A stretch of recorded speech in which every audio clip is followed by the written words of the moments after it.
तर शिक्षक पण आहे. मी शिक्षक आहे, शिक्षक असून शिकवतो हे विषय.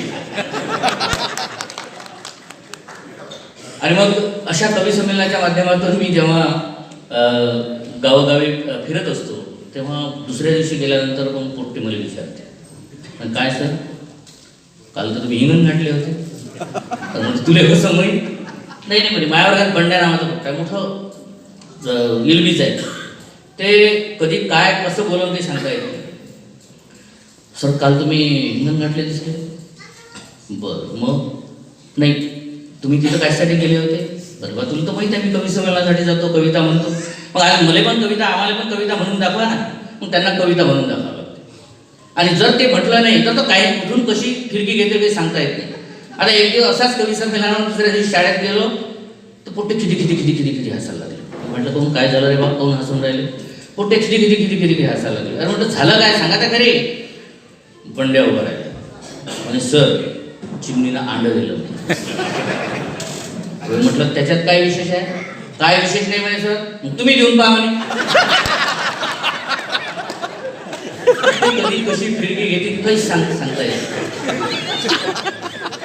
मी म्हटलंय पा काही पण विचारत नका जाऊ. नाही नाही म्हणे सर. म्हटलं मी कविता म्हणून दाखवत जाईल, पण मी कविता म्हटल्यानंतर एक अट राहील की त्याच्यावर जे काही मी विचारणार तुम्हाला त्याचे उत्तर द्यायला लागेल. तो म्हणे तो बंड्या उभा झाला म्हणजे सर मी देईन म्हणे. तर म्हटलं थांबणार राजा तो उभा झाला का मला काम करते. पण मला म्हणा म्हणे कविता. मग मी म्हटले कविता.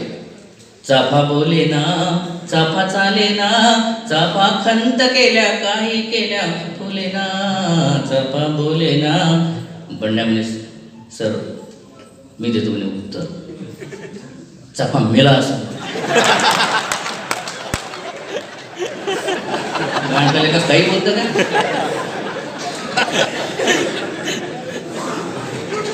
मॅडम मला एक सांग,